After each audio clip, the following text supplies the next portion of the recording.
Welcome to another episode of The Breakdown. I got to get the date on this one out front, the date that we're recording it, because it's going to be a little bit later that it comes up. And we could not have timed this pre scheduled interview better given current events. We're recording this on April 8th, 2025, which is, in fact, a day after April 7th, 2025. The reason why I'm highlighting these dates will become very clear as we get into the conversation. Alberta, Alberta, has been making some moves towards uh, chartered surgical facilities. And it's a broad conversation. At points, it could be considered a complex conversation for a whole long list of reasons, some of which we will not get into today. But there's some very real concerns about the effectiveness of chartered surgical facilities. And to get into that a little bit more, we're very excited to welcome to the show today somebody who has been taking a look at the effectiveness of chartered surgical facilities, particularly in Alberta, for a little bit of time now.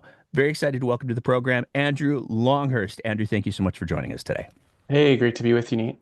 So, to start with, before we get into the many, many things that we're going to get into today, uh, you are a PhD candidate out of Simon Fraser University, and you have a wild specialty.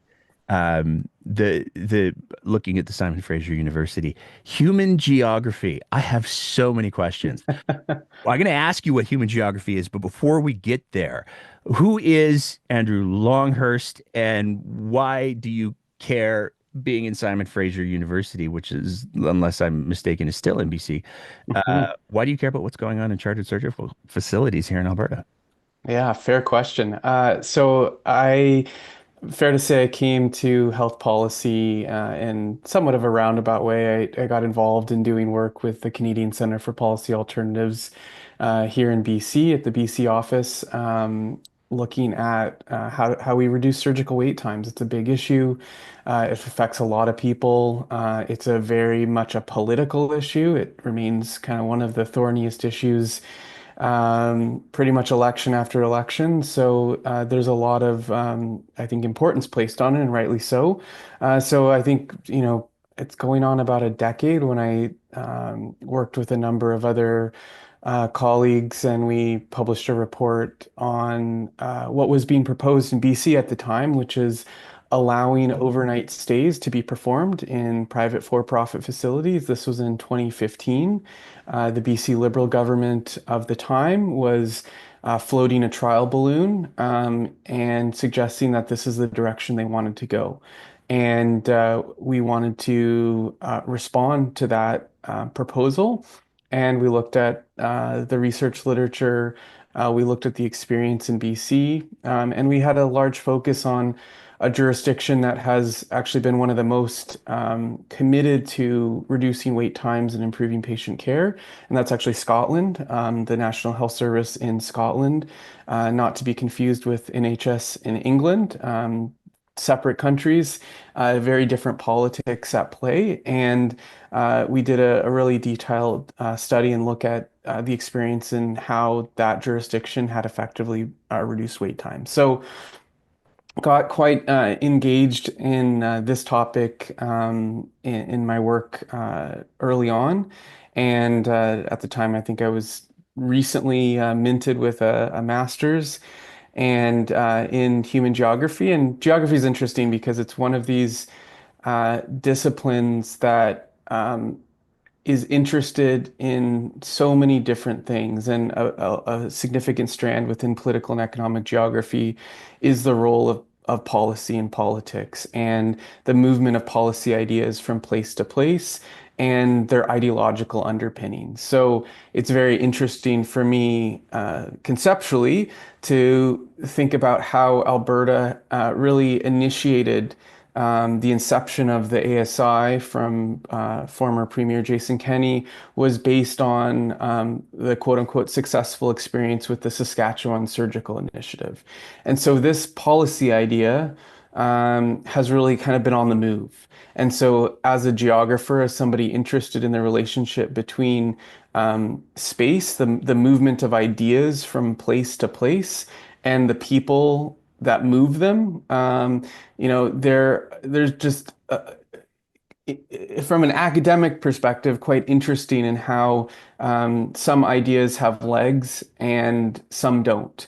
And in the case of for-profit surgical delivery and surgical privatization, that there are a lot of people that seek to benefit financially from a policy approach that enriches some and really, at the end of the day, I think takes from a lot of uh, the benefits and the public assets of what we have collectively as a society paid for.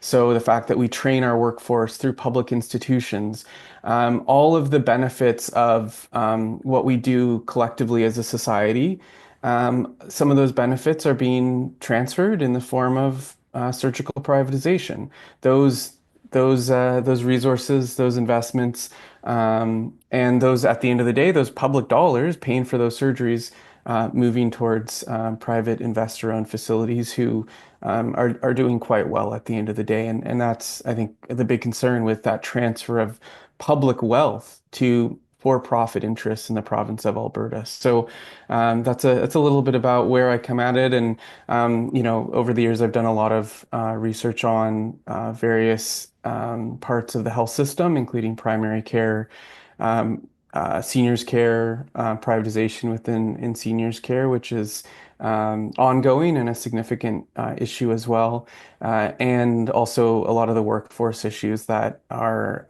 fundamental in terms of understanding how we improve healthcare for everyone. If we don't understand the role of the workforce and the very dedicated folks who are on the front lines delivering care.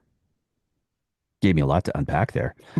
Um, so I want to start. I mean, first of all, I just want to clarify. You used an acronym there, and then you kind of implied what it was, but I want to make sure everybody is clear. ASI, unless I'm mistaken, stands for Alberta Surgical Initiative. Correct. Okay, cool. And when we're talking about, if we can just talk about what a chartered surgical facility is for a second, just to kind of set the groundwork, and then I'll get into the meat and potatoes of things.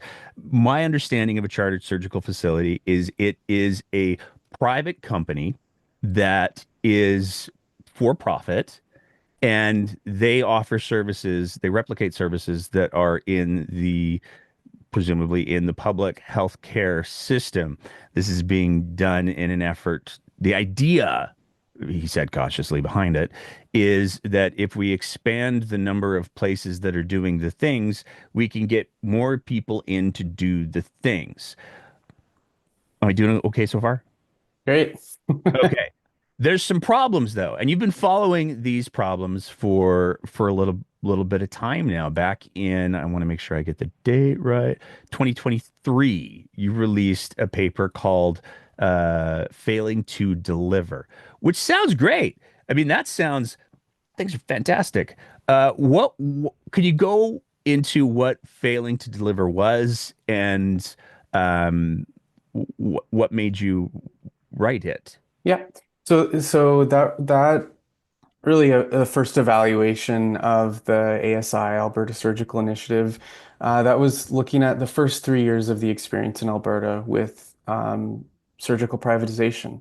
And to be fair, this is not a new phenomenon. This dates back to the Ralph Klein era. There have been for-profit facilities, out-of-hospital facilities delivering minor surgical procedures and other minor procedures that don't require an overnight stay. These are the lowest complexity procedures with stable patients. So it has a longer history, certainly, and dating back to the early mid 2000s.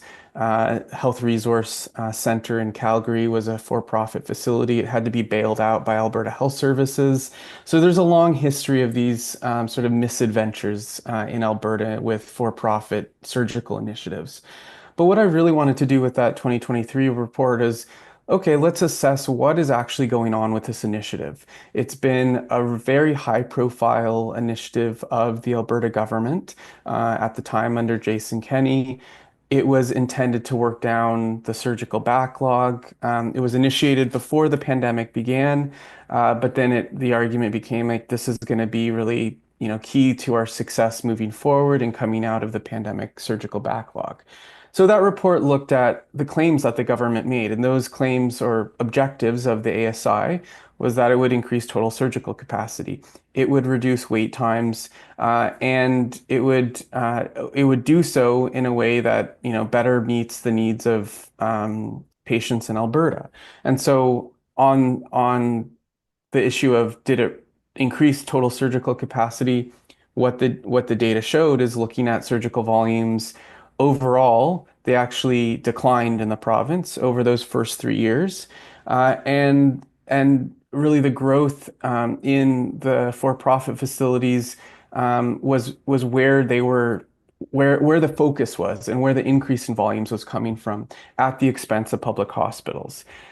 So when we then looked at the wait time performance across priority procedure areas, these are tracked by the Canadian Institute for Health Information. All provinces report their data to the Canadian Institute for Health Information, goes by the acronym CIHI. And CIHI makes that data publicly available, which is great because then you can do provincial comparisons to see how different provinces are performing.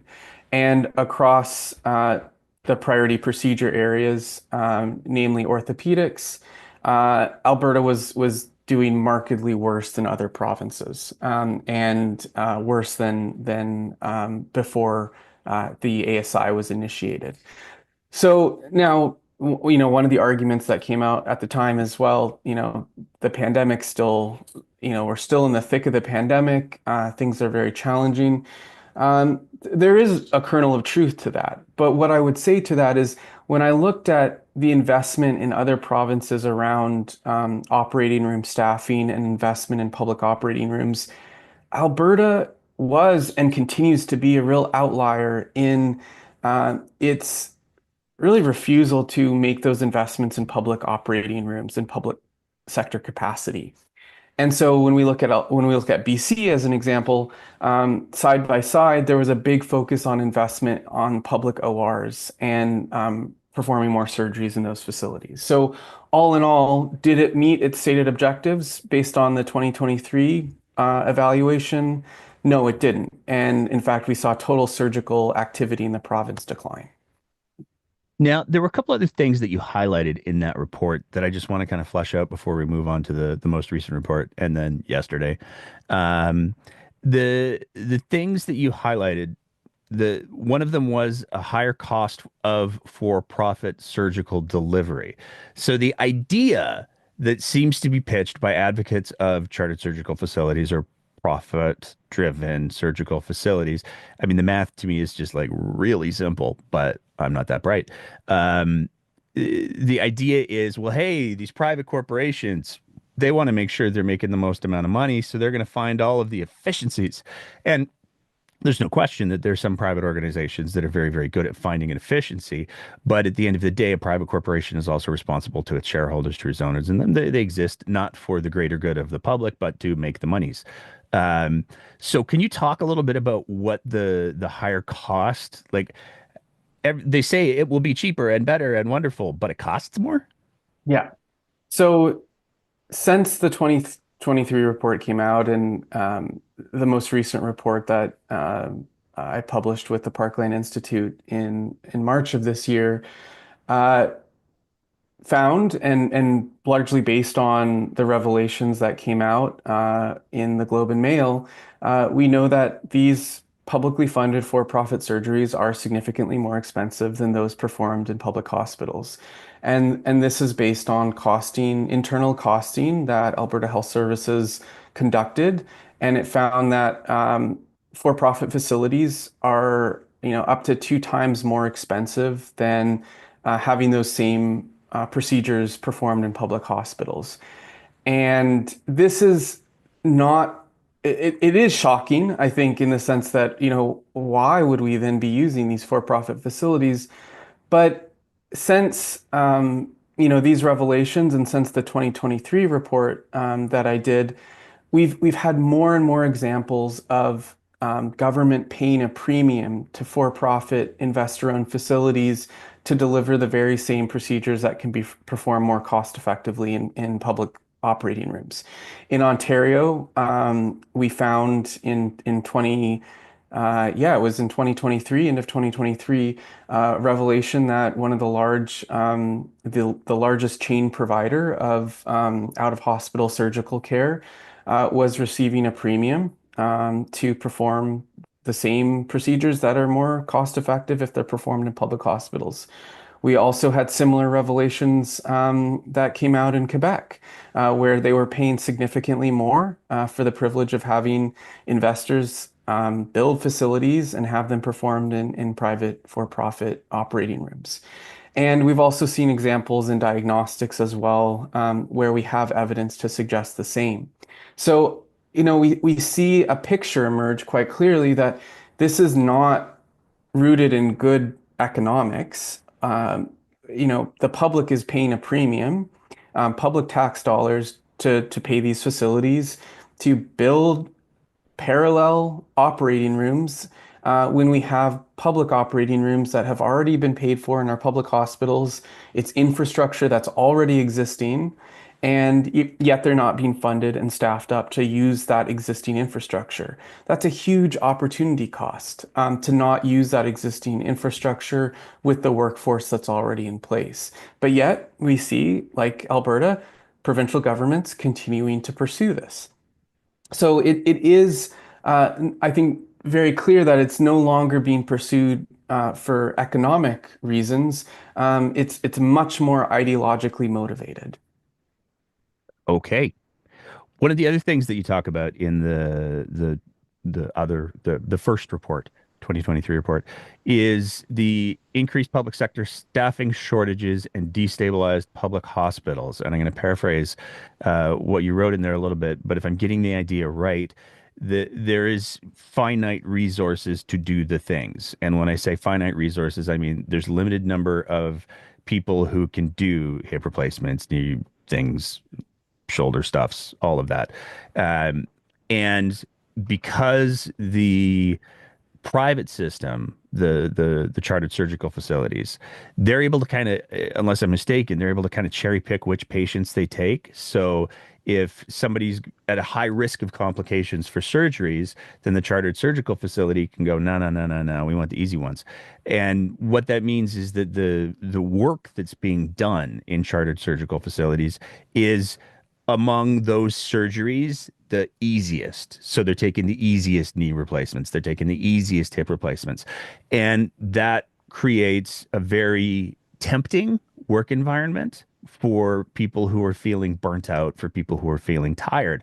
But there's still only X number of people who can do those surgeries, who can support the physicians doing those surgeries. And so it seems like what you talked about in there is the private for-profit system actually uh, leeches off of the public system resources in the way of the skilled people who can do the things. And that leaves the public system even more weakened. Am I getting that right? Yeah, you got it. So, I mean, that's what we've seen. We're seeing that we saw that play out based on the data in the 2023 report, and we've seen that now with the updated 2025 report looking at the 5 years of the ASI. And you know, it's interesting because to me, it's not a difficult concept to wrap your head around. Anesthetists, operating room nurses, surgeons, technologists, support staff, all of these folks can't be in two places at once. If they are working in chartered surgical facilities, they're not available to be working in public hospitals. And what we're seeing, and I think is playing out quite clearly in Alberta, is the preference, as you say, to be having predictable daytime hours, not having on-call responsibilities, not having to necessarily show up in the middle of the night because you have an emergency surgery that needs to be done. All of these things, to some degree, I can't fault, people for wanting that. But you can't run a health system based on that. Or at least you need to build in some guardrails to ensure that you don't entirely see your workforce shift to focusing on the least complex surgeries where there's the highest profit margin. And that's what's happened. And this is not just an Alberta thing, it's not just a Canadian thing. We have a body of evidence coming out of England, which is a jurisdiction that has been down this road for much longer with private for-profit facilities delivering outsourced surgeries. The British Medical Association has raised alarm for many years about what's called this distorted case mix in hospitals. That means that the workload and the complexity of the work becomes so demanding in public hospitals, it is a recipe to burn the workforce out and have them exit. And that's the risk, and that's what's happening in Alberta, and much like what I think we're going to see in Ontario, as a province that has committed to go down this very same road, is you are going to have that distorted case mix where everything complex is ending up in public hospitals. The per unit cost and staffing requirements in your public operating rooms increases dramatically. And meanwhile, all the easy stuff is being done in for-profit facilities where you're doing daytime hours. And one of the things that we're seeing is the government initiated the ASI without any safeguards in place, saying, as an anesthetist, you still need to have responsibilities uh, to emergency surgeries and after hours in public hospitals. None of these safeguards were put in place. So it is what we're seeing. And you look at the volumes in terms of what's happening, there is no question that, of course, we're seeing a big focus on things like cataracts, on fairly low complexity orthopedic procedures. And again, keep in mind, these are patients that are stable. They're referred to as ASA 1 or 2. They are not medically complex. They are not at risk of complications in the operating room. So you're also starting to see these inequities play out. And we can talk more about this, but there's some very interesting research that just came out of Ontario last year, looking at the fact that the healthier and the wealthier are increasingly having their procedures done in for-profit facilities. They use the example of cataracts um, because when we look at the health of the population, there are gradients in health in terms of your health status, and those that are higher income, higher socioeconomic status are generally the healthiest in the population. And that's a large body of decades of research that we know this. And so we are creating this inequity within who gets access, even within a publicly funded system, of who's being prioritized for their surgical care. And the example of cancer surgeries, where median wait times are longer across the board after 5 years of the Alberta Surgical Initiative, point us in terms of what the evidence is showing of why this focus on the least complex surgeries with the healthiest patients is to the detriment of patients who have more complex health needs, who tend to be lower income, and who have a need for longer stays. Now, cancer doesn't discriminate based on your income status, but again, this is very concerning in terms of what we're seeing playing out in terms of that divide. I got a couple questions because I'm a curious bloke. Um, do you know, like, if I'm a nurse or a surgeon or an anesthesiologist, do I get paid the same in the public system as if I went to go work for a chartered surgical facility? Is the pay rates all static, or can I come with more money doing chartered stuff? Yeah, that's a great question. Maybe I'll take a step back and say, so the way that chartered surgical facilities and most for-profit facilities are paid is they negotiate per unit prices or per surgery, per procedure prices, I should say, with government or with their funder. So, a public health authority or the provincial government. And in Alberta, this is, the center of many the government trying to say it's just AHS, but then the public record showing quite definitively, no, it's actually the provincial government that's intervening and having full control over contract negotiations and the contracted prices that these facilities are receiving. That's typically referred to as the facility fee. So that's all of the non-physician staffing and overhead and everything that is the cost of performing that in that private facility, as well as building in the profit margin. On top of that, though, to answer your question, so physicians and surgeons separately bill their professional fees to the Alberta Healthcare Insurance Plan, the public insurance plan. And that rate is the same whether they're delivering a surgery in a public hospital or a private for-profit facility. Now, the thing we don't know, because the business operations of these for-profit facilities are completely shrouded in secrecy. We don't know how they do their business. We don't know what their contractual relationships are with their surgeons. We know that some of them are investors in the surgeon, but we don't know what their finances look like and how money is moved around and what those contractual relationships are like. So it's very possible that some of those facilities also provide an additional payment to the surgeons to perform that surgery in their facility. That's something that's not prohibited, it's not legislated, it's not regulated, it's not transparent. We don't know.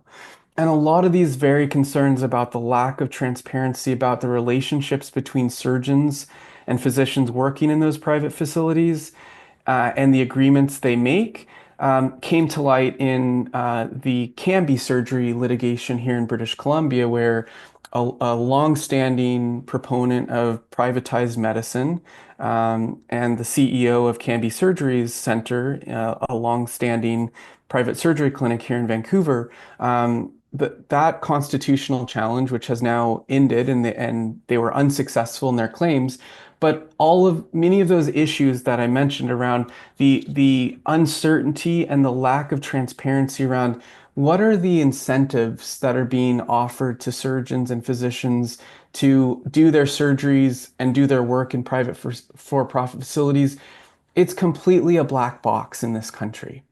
And when we're talking about public dollars and the movement of scarce health human resources, there needs to be transparency in terms of what those relationships are. And I would take the example of some other jurisdictions. There are lots of problems with England. There's no question about that in terms of healthcare delivery. But has at least been more of an effort made to create a firewall between physicians and surgeons who decide and elect to work in a private for-profit system and those who do publicly funded, publicly delivered care. And right now in Alberta, there is a revolving door. And this is a huge problem for any ability to control costs for the public, to have certainty about what's actually happening in these centers. Do we know because we don't have access to their data? It's often the argument is this is proprietary. Well, it's actually patients. These are public patients at the end of the day. So there's a whole number of concerns about the environment that has been created in Alberta and what that means for having any accountability. The Premier likes to talk a lot about accountability, but we actually have no accountability with private for-profit facilities other than the contracts that get negotiated, which keep in mind are not fully transparent. Negotiated, dictated by ministerial directive, potato. I love that you threw in the black box bit because one of the things that Danielle Smith has used to justify moving to this chartered surgical facility model is, well, Alberta Health Services has just been this black box of money where we can't see where the money's going, and you can, but she's moving it into these private facilities that are black boxes. I'm curious because, like, here's my thing, and I want to talk. We're going to talk about the April 7th big announcement. But like, if the appeal for physicians and staff, the biggest appeal is you get to work on the easiest cases, and you'll work the 9 to whatever's. You'll have that stability. You'll have that little break from the apocalypse. Why not just make those clinics inside of the existing public healthcare system. Like to me, it would make perfect sense to have like a 6 month rotation in the easy clinic, and then you go back to the general clinic, and then you don't have to have the profit piece. And we've heard lots of stories about oh, there's all these empty operating rooms. I mean, you referred to them yourself earlier. Wouldn't it be easier, more responsible, and cheaper, he said cautiously, with access to actual hospitals in support, if you were to say like, hey, we're gonna do the easy clinic for a bit. We're gonna keep it in-house. And that way everybody gets to know where the money's going, how much is being paid. Is there any reason why we couldn't do something like that? There's absolutely no reason other than the political will necessary to make that happen. And in fact, what we've seen, we have a number of examples across the country and internationally about taking advantage of sort of the factory model with these high volume, relatively low complexity procedures, doing them in environments within public or not-for-profit hospital or facility settings where you benefit from those efficiencies. We've seen examples here in British Columbia where you're also designating a couple ORs only to be performing these procedures. So you're not switching over your equipment. Everything is pretty stable in terms of benefiting from kind of this factory model. And that's kind of the scale that a lot of these for-profit centers work on. They're doing these low complexity routine procedures where they don't have to change the ORs. There's very little downtime. So those same efficiencies, there's absolutely no reason why those same approaches. And in fact, we've seen, like I said, a lot of the best work reducing wait times involves those operating room efficiencies and operationally making changes in your surgical programs to take advantage of those economies of scale. And there's other things that can be pursued that extend beyond just the operation and the operating room itself or the perioperative efficiencies, which is how do we actually manage our surgical wait list to be much more efficient? There's a body of research that comes out of mathematics called queuing theory. And what queuing theory tells us is having one queue or one line for a certain service rather than having hundreds of them is actually much more efficient because it equalizes the weights and at the end of the day reduces the weights rather than like lining up at the grocery store where everyone's waiting in a different line with varying weights funneling people through like the bank teller through one line and then distributing them to the first available surgeon is what high performing health systems do. And I was in a room with a group of physicians and surgeons, probably about 200 of them in Alberta. And I asked, how many of you, if you're in a surgical specialty, how many of you used what's called a central intake and first available surgeon model? And I had one surgeon within that room of about 200 physicians and surgeons raise their hand to say yes. So this is a very basic efficiency and innovation that the Alberta government is not taking up. They're clearly focusing on surgical privatization when we have a large body of evidence internationally saying a centralized intake and first available model where you're also working with a broader team of providers in the area of orthopedics like advanced practice physiotherapists who can help do the rapid assessment and triage. A lot of consults, for example, for orthopedic surgeons, about 50% of those don't actually go on to surgery at that time. Many of those can be more rapidly assessed by a specially trained physiotherapist. And this has been done safely and effectively in lots of different jurisdictions. But it just shows you there is no political will right now from this government to pursue the evidence, to use what is effective, and where there is consensus about what actually gets patients their surgeries more quickly, more safely, and more effectively, and with higher satisfaction. And that's what a lot of these team-based models show is when you actually distribute the work, you're benefiting from the unique expertise of a physio who can actually help you support you in your condition. You maybe meet with the dietitian so that you're better prepared come your surgery to have a good outcome. You're doing weight reduction. So there's all kinds of benefits to working with a team and working in team-based models where you're streamlining and taking more active management of the surgical wait list across different specialties.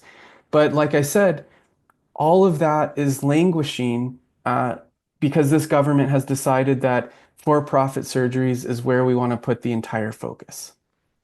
I want to ask about one other thing before I move on to the big announcement. Um, as I'm solving healthcare.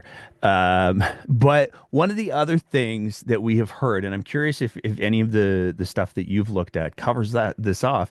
One of the other things that's been talked about anecdotally in the media ecosystem is there are reports that the complication rate and the infection rates coming out of some chartered surgical facilities are significantly higher than what we would see in the public system.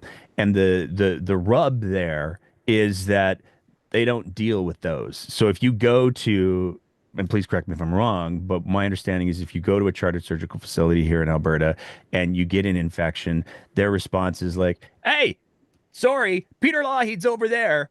And you then get punted to the public system to deal with the problems that that chartered surgical facility unintentionally created. Am I getting that wrong? Do you have any information on what those rates are? So that's a great question. And I anecdotally am hearing that as well. I'm also hearing in Alberta that there has been resistance and a very clear directive to not collect infection and complications data in chartered surgical facilities. This is a huge concern because we know based on the evidence internationally, and again, I look to England, where we have documented evidence of hundreds and hundreds of millions of pounds in costs being downloaded onto public hospitals for complications that came from procedures that were performed in for-profit facilities. This is not a new issue, but the fact is, it seems that the Alberta government is so intent on demonstrating that this approach is working that they are likely to do anything they can to protect this information from coming out or prevent it from coming out, I should say. So I think the concern here is complications and infection rates, all of this information, we need to be moving to a quality improvement approach. And this is not just, I'm not saying that it should just be for private for-profit facilities across the board. Having data that is publicly available, it's transparent, and that allows providers and organizations to do their best work and improve and understand where there are lapses and where there are quality concerns. It's not necessarily about naming and blaming, but I think there is in a sector that is profit motivated, we would be entirely naive to think that this isn't an important part of quality assurance and patient safety. And we have seen in Ontario, it took reporting, investigative reporting by the Toronto Star. This was a number of years ago, that out of hospital settings, there were issues around bloodborne infections, HIV, hepatitis. These issues and the lapses around safety only came to light because of that investigative reporting. And the outcome of that was a much stronger regulatory approach to understanding what's happening in those private businesses, essentially. Again, we don't know what's happening in for-profit facilities in Alberta. And what I am hearing is that there is a directive to not collect the data. And I think the issue is we need to understand how many folks are showing up in public hospitals with complications, with infections, with washouts, to understand, the costs borne by hospitals are significant, but how much of that cost is actually a reflection of complications and infections coming out of for-profit facilities? We don't know. What I'm hearing is a concern. So Would I be safe to say if we were to have the mechanisms to have these easy clinics, I'm just going to call them easy clinics because it's a lazy name, inside of the public system, would it be a safe hypothesis that you might see lower infection rates, you might see better satisfaction with the employees, and all of that would come at a cost that doesn't have to include a profit margin? But is that a safe? I mean, That's a safe bet, yes. okay. We solved healthcare today on the There breakdown. you go. Fantastic. Um, there's and this gets to the piece that is yesterday, because it seems to me if there was even just a modicum of political will, there are ways to um, solve, or at least address, some of the concerns that people have about surgical wait times and all of those things within a system that does not have that profit factor built into it. Um, I mean, there's options that don't have to make other people very, very wealthy, and that can still take care of the staff, and that can still make sure the surgeries get done, and that can still make sure that if somebody has complications, they don't have to be driven across town. They could be wheeled across a hallway. Um, all of that being said, the premier made this fascinating announcement yesterday, and I mean, I'm gonna say there was one clip in particular that, I mean, I really like the Rick Bell bit. I had a lot of fun with that. But the one clip in particular that really struck me was when Graham Thompson asked Danielle Smith, like, okay, so it's identified that having chartered for-profit surgical facilities pulls resources out of the public healthcare system. And now you're saying that if those public healthcare operating rooms aren't being used efficiently, you might say, and now the chartered facilities gets to operate inside of the public healthcare system, saving themselves all of the infrastructure costs, but still making all of the monies.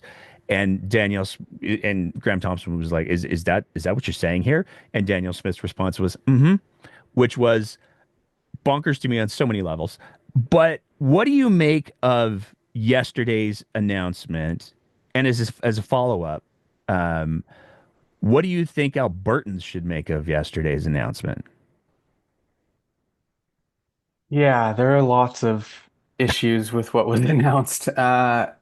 So activity-based funding, I'll just start with activity-based funding has been used in lots of different jurisdictions. It's a volume-based payment model for paying for episodes of care. It's often used in a lot of jurisdictions fairly narrowly for a limited set of procedures or healthcare interventions. When you can see a clear beginning and end to that care or intervention. So cataracts would be a fairly obvious example. It's fairly easy to say when does the surgery start and when does it end. For things like, and this is one of the questions, the press release seemed to suggest that the direction of travel is that everything in hospitals is going to be activity-based funding. It sounds like starting with some, they're going to run a pilot for some procedures. They want that to be up and running by 2026, but it's unclear. It sounds like, everything. So first of all, activity-based funding is completely inappropriate for many things. And this is what the literature says and what we've seen in a lot of jurisdictions where it is rewarding volume that there are a number of perverse incentives, it really depends on how it's designed. But I think what we generally see is because it rewards and incentivizes volumes of high volume to generate revenue, because this is the idea here is the more volume of certain stuff you perform with a cost attached to it, the more revenue you generate, but it doesn't account for, or it tends to incentivize short length of stay and getting rid of patients as quickly as you can. So the concern that I have based on everything that we've seen in terms of how this government operates and what it's doing to healthcare is the design of an activity-based funding model in the province of Alberta, and because there's a clear bias from this government on investor-driven healthcare, private is great. Everything private is better than public. And that's not what the evidence says, but that's what the premier says. And so there is an inherent bias moving in this direction where a funding model, an activity-based funding model, will will benefit those private for-profit groups and facilities where they're focused on the low complexity, high volume procedures that have the highest profit margins. And those, in some ways, are what we're already seeing. We're already seeing what this looks like. We're seeing that at the expense of cancer surgeries, the focus is on the low complexity, high return procedures in chartered surgical facilities.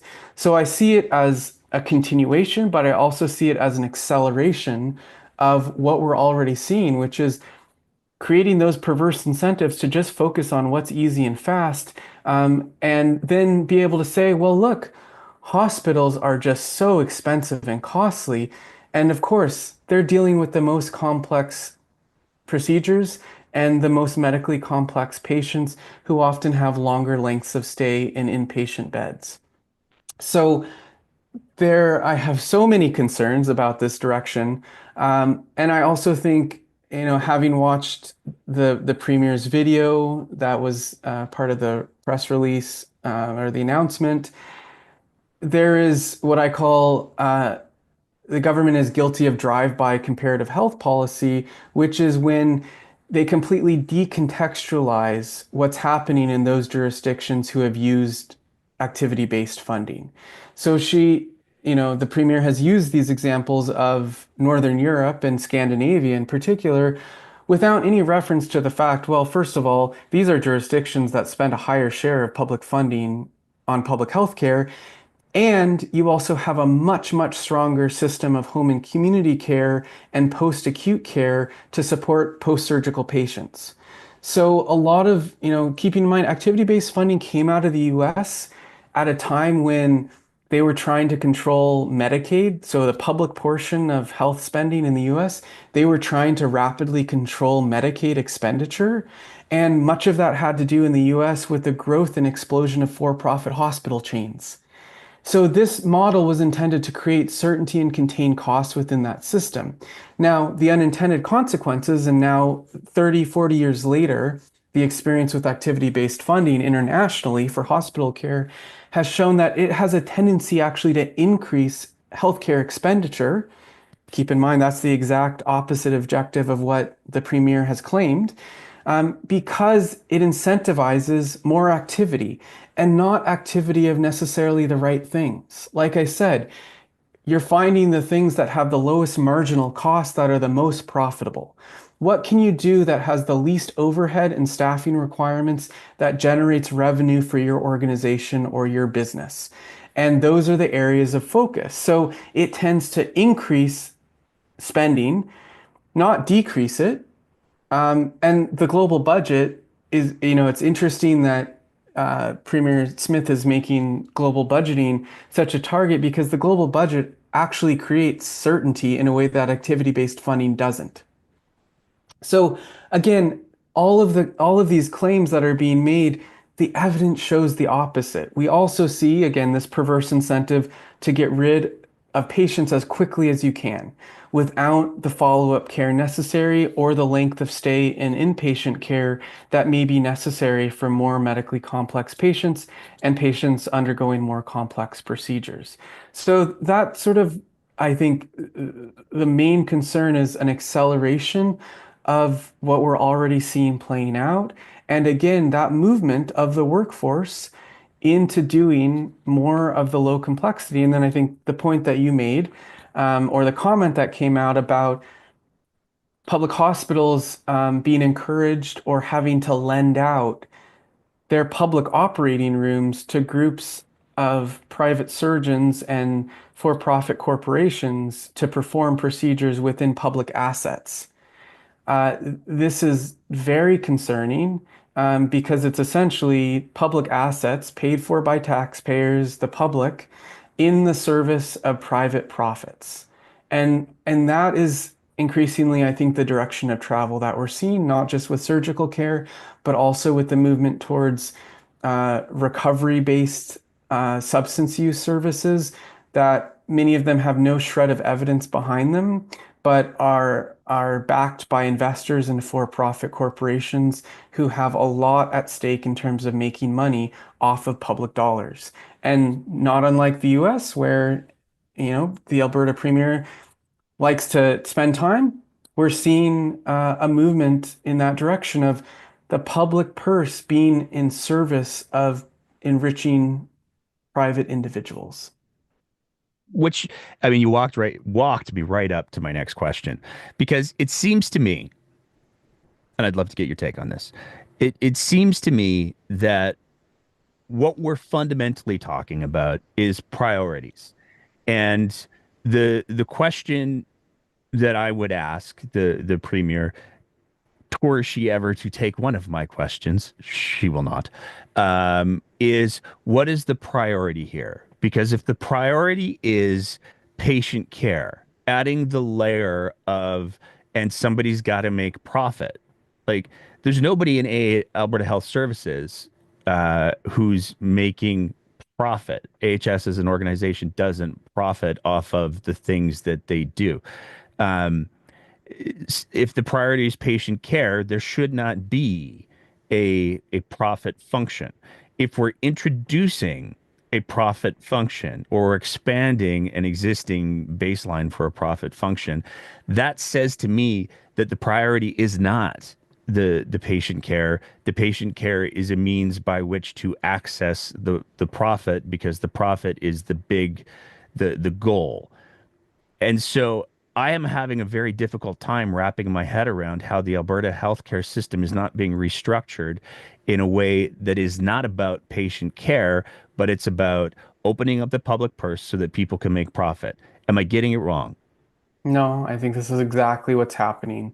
And I think this is a government that has been clear. It's taking its cues from organizations like the Fraser Institute, the Montreal Economic Institute, right-wing think tanks, and others who draw their policy ideas from the United States. They have an affinity for private healthcare insurance. There is a desire to increase the role of investor-owned facilities. And what we are seeing, and my research has demonstrated this, these are the profit motivation and the desire to maximize revenue from various sources means that we have for-profit facilities across this country who have been engaged in both taking payment through public contracts, through outsourcing, and then on top of that, and contrary to provincial laws and the Canada Health Act, also demanding payment privately, individually from patients. And so, we're seeing kind of the complete erosion of any commitment to public health care being in the service of the public, being a government that is stewarding public dollars so that they are not bleeding into profits, which is happening across the board when we introduce investor-owned facilities. Seniors care, long-term care is a very telling example of a sector increasingly dominated by for-profit chains, where their business model is to extract public dollars and put them back into profits. So, this is inherent in the restructuring that's being facilitated, encouraged, and a lot of the policy ideas that they're drawing upon are intended to accelerate that process. And they're intended to demoralize at the same time public sector workers, leaving them with increasingly complex and precarious situations with patient populations that are facing multimorbidities. They're increasingly complex, and a narrow focus on parts of the system without thinking about the system as a whole. And so, a lot of the focus on this idea of moving towards activity-based funding, it's not to say there aren't places where it could work and it makes sense, but to not think about the fact that you don't actually have proper places to discharge a lot of patients safely. Like there's a whole part of this system that is completely underfunded, undeveloped, and unsupported by government, unlike a lot of the jurisdictions that the government is holding up and saying, well, in Sweden and Norway, they do this and they've had great results.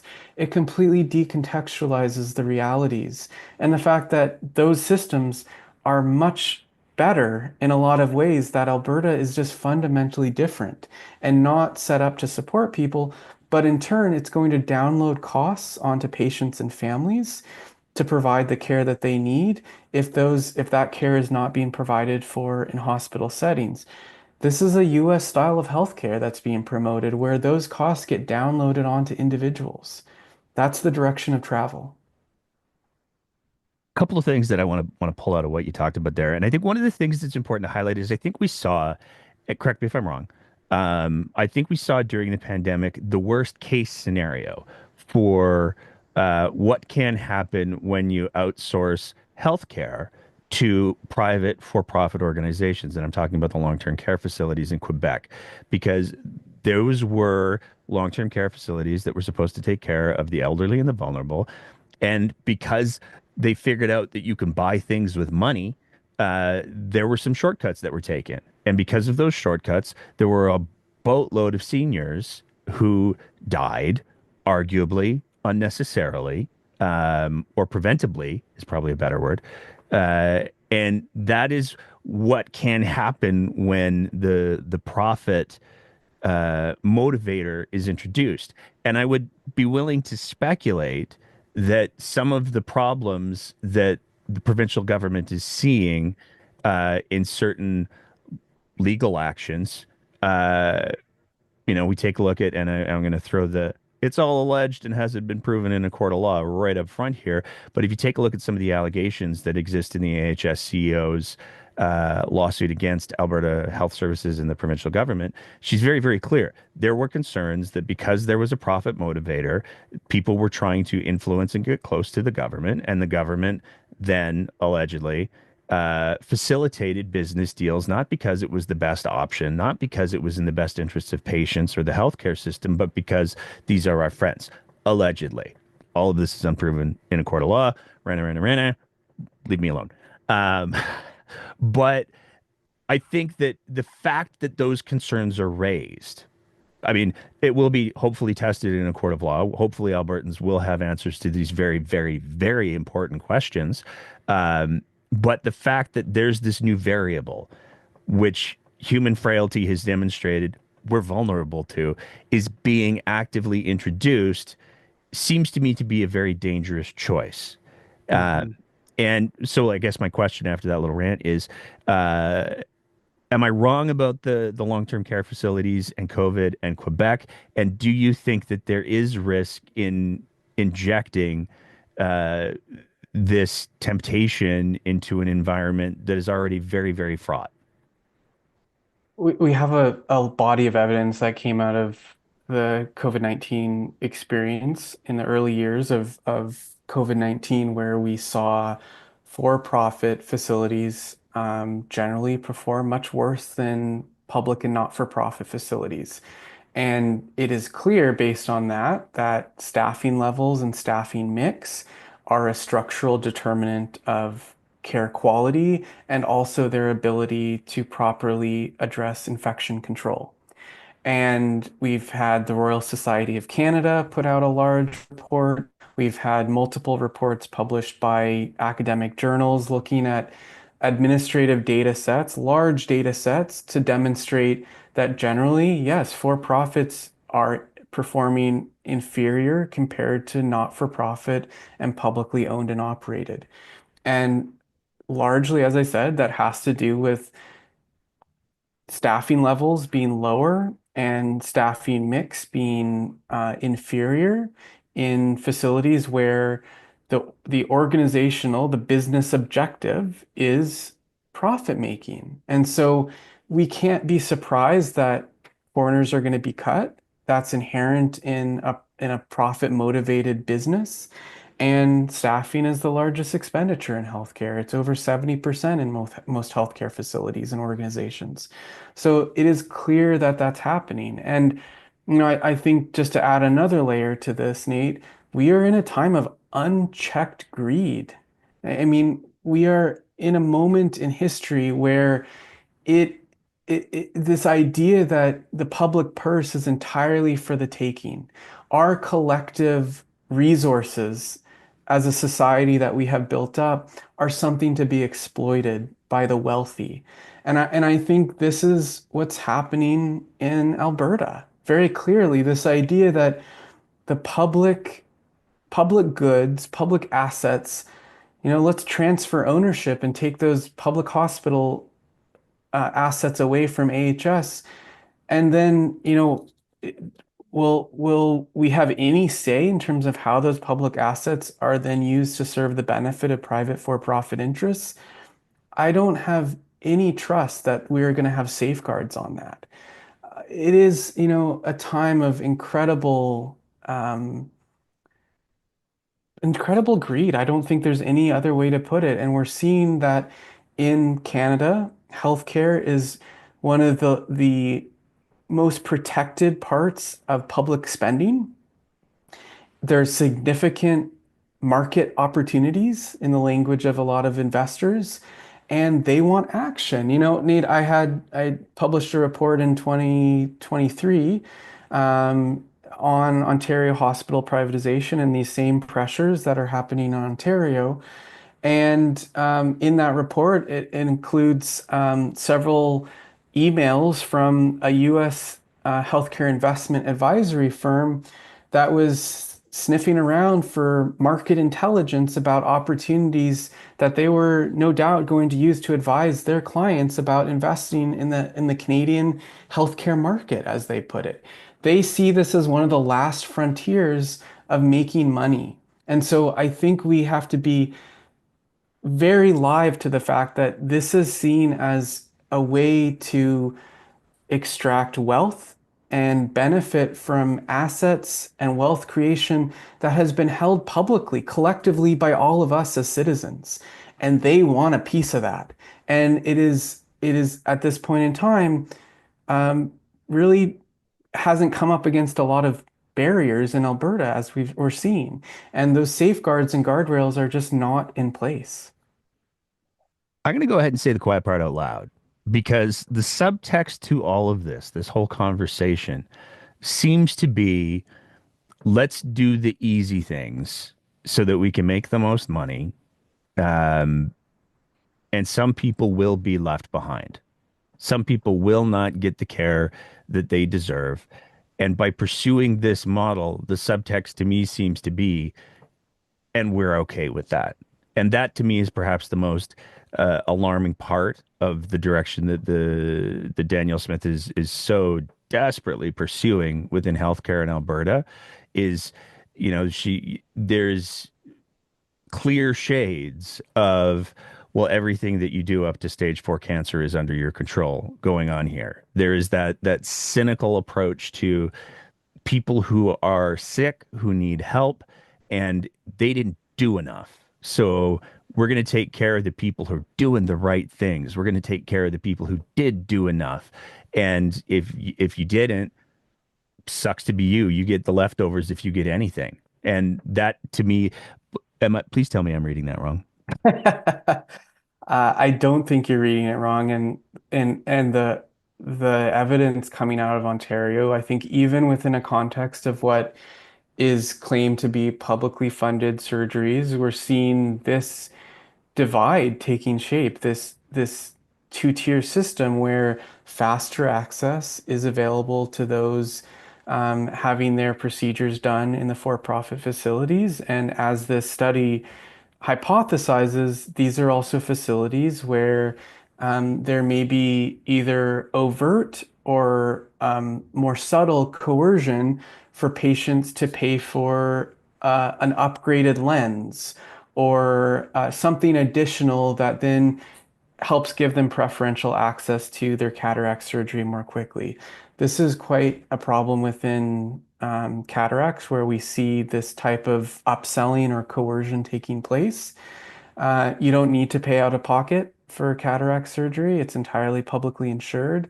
But that divide, and then when we look at it based on socioeconomic status, those people being fast-tracked because they are willing to pay out of pocket, and they are being asked to. They are being, in some cases, uh, really coerced into that.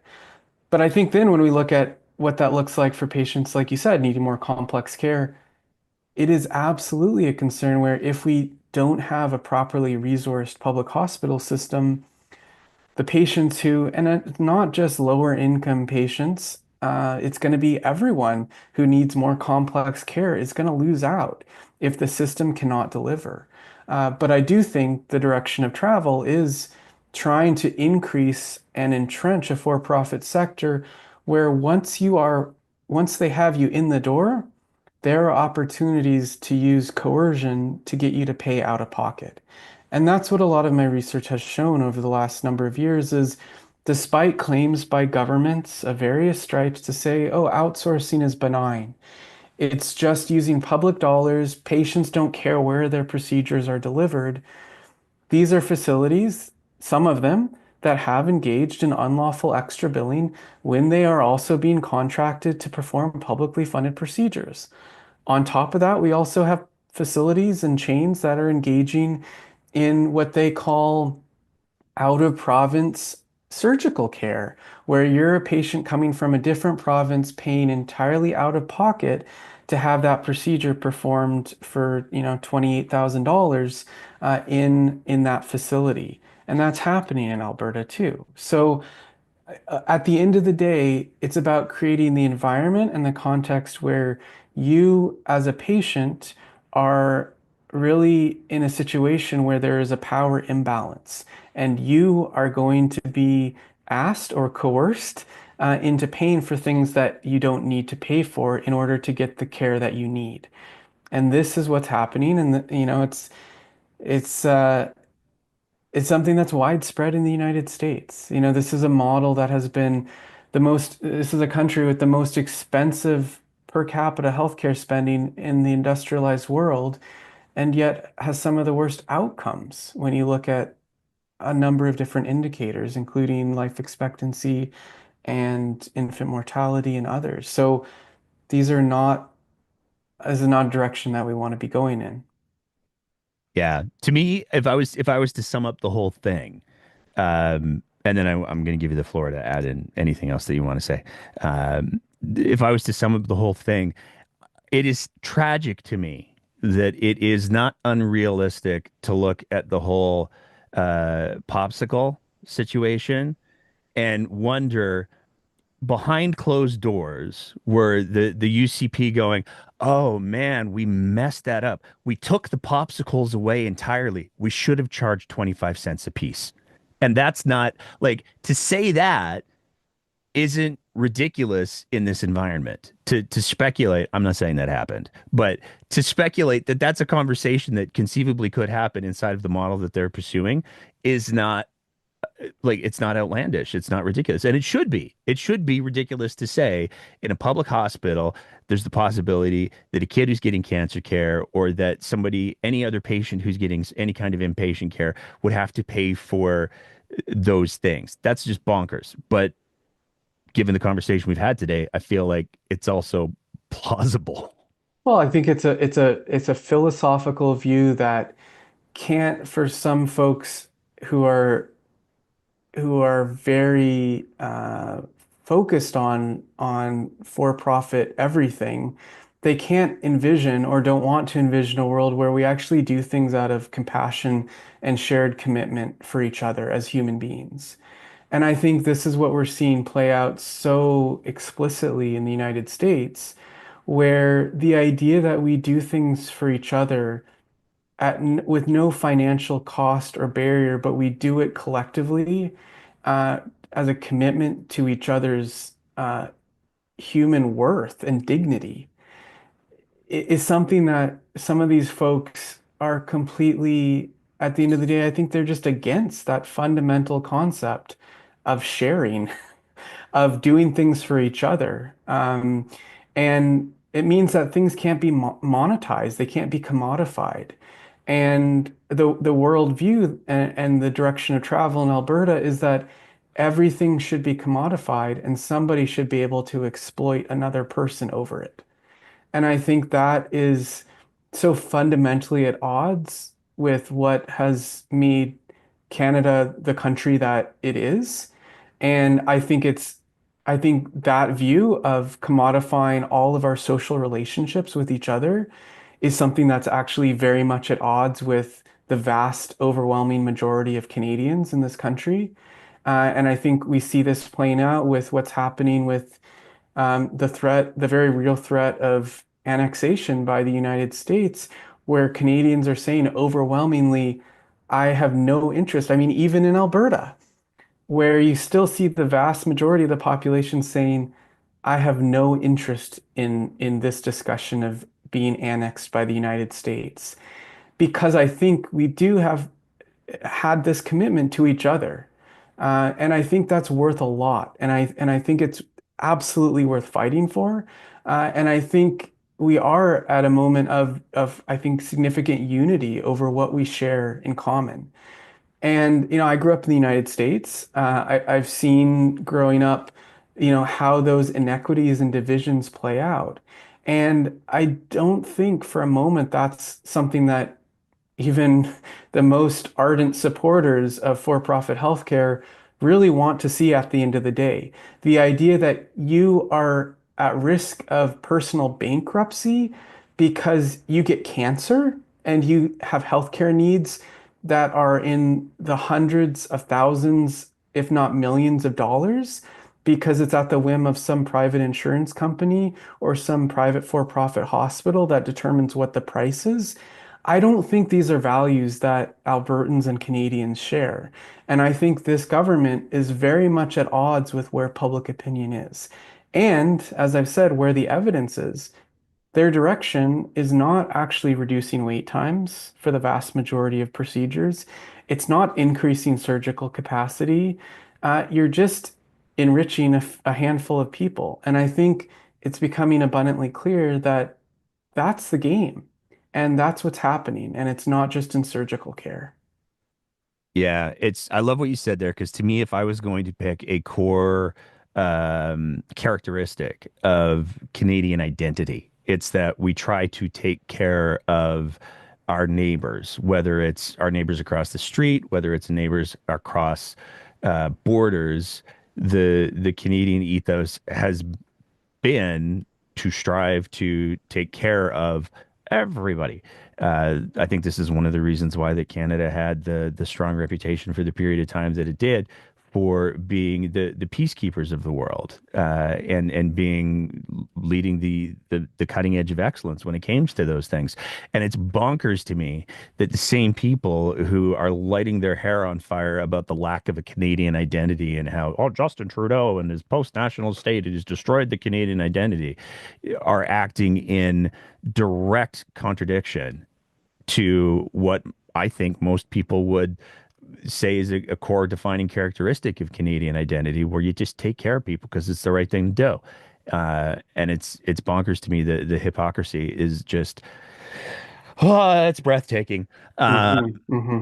Anything else? I want to give you the floor. Anything else you want to say? Anything else you want people to hear? Anything else you want people to do? It's yours.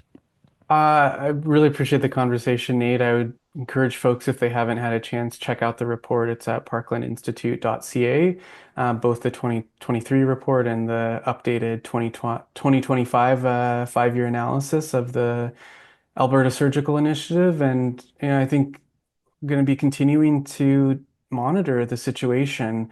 And I think, it's really important for folks to talk to their friends, talk to their neighbors, raise these issues, have conversations. I think we can't allow the division that we see being encouraged by this government in particular to try to divide us. around our shared commitment to each other, I think we can't let that stand. And we have to actively fight that and work and engage with each other, as difficult as that might be, but to talk about, what does it mean to be using public tax dollars prudently? I mean, I think that's to me a shocking revelation through this whole thing is, um, you know, self-identified conservatives are not being prudent at all with public dollars. They're being very wasteful of public dollars, and I think that needs to be called out. So again, encourage folks to check out the report, and again, really appreciate the conversation, Nate. Awesome. Thank you so much, sir. And that's it for another episode of The Breakdown. As always, if you appreciate the kind of content that we're trying to produce here, we would love nothing more than if you thought about signing up to be one of our Patreon sponsors at www.patreon.com/thebreakdownab, where for just the price of a fancy cup of coffee a month, you can help us continue to produce this kind of content. Whether you're listening to the audio version of the podcast, in which case, maybe leave a review and a rating, or whether you're watching it on one of our streaming platforms, we want to say a big thank you to everybody who is part of the Breakdown's audience. And as always, take care of each other and keep the conversation going.